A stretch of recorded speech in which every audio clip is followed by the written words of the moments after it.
पलूस नगर परिषदेमध्ये काँग्रेसचे 15 नगरसेवक निवडून आले। तसेच नगराध्यक्ष पदाच्या उमेदवार संजीवनी पुदाले या निवडून आल्यामुळे पलूस नगर परिषदेवर काँग्रेसची सत्ता आले। यानंतर विश्वजित कदम हे पलूसमध्ये हेलिकॉप्टरमधून अवतरलेत। पतंगराव कदम यांच्या विचारावर विश्वास ठेवून जनतेने कडेगाव नगर परिषदेची सत्ता दिल्याने त्यांचे आभार मानलेत। सर्वच कार्यकर्ते या निवडणुकीमध्ये मनापासून राबत होते।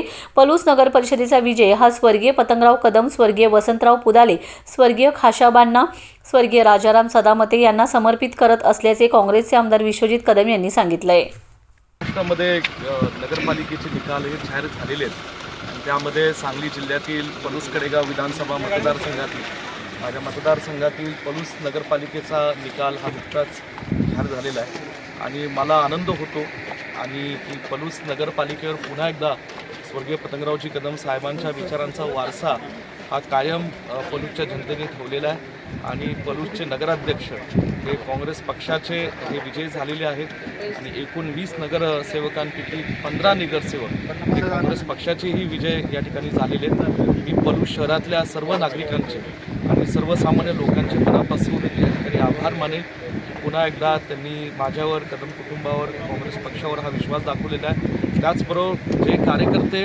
आणि जे उमेदवार गेले 25 दिवस, एक महिनाभर या निवडणुकीमध्ये मनापासून राबले, अशा कार्यकर्त्यांचेही मी मनापासून या ठिकाणी आभार मानेल आणि हा जो विजय आहे हा स्वर्गीय पतंगरावजी कदम साहेबांना आणि त्याचबरोबर स्वर्गीय वसंतराव पुदाले दादा असतील, स्वर्गीय खाशाबांना असतील, स्वर्गीय गुंडादाजी असतील, स्वर्गीय अमरभाऊ इनामदार असतील, स्वर्गीय राजाराम सदामते असतील, या सगळ्यांना हा विजय मी या ठिकाणी अर्पित करतो। धन्यवाद। कदम साहेबांची प्रेरणा माननीय बाळासाहेब कदम आणि महेंद्र पलाड यांनी पलूसच्या सर्व ज्येष्ठ नेत्यांना हाताशी घेऊन विकास कामांच्या जोरावर काँग्रेसची निवडणूक लढवली आणि जनतेने सुद्धा सर्वांच्यावर विश्वास ठेवून अतिशय चांगले उमेदवार असल्यामुळे नगराध्यक्षासह 15 उमेदवार काँग्रेसचे निवडून दिले। हा विकास कामाचा विजय स्वर्गीय वसंतरावजी पुदाले दादा, स्वर्गीय गुंडादाजी, स्वर्गीय खाशाबांना, स्वर्गीय अमरभाऊ इनामदार, स्वर्गीय राजाराम सदामते बापू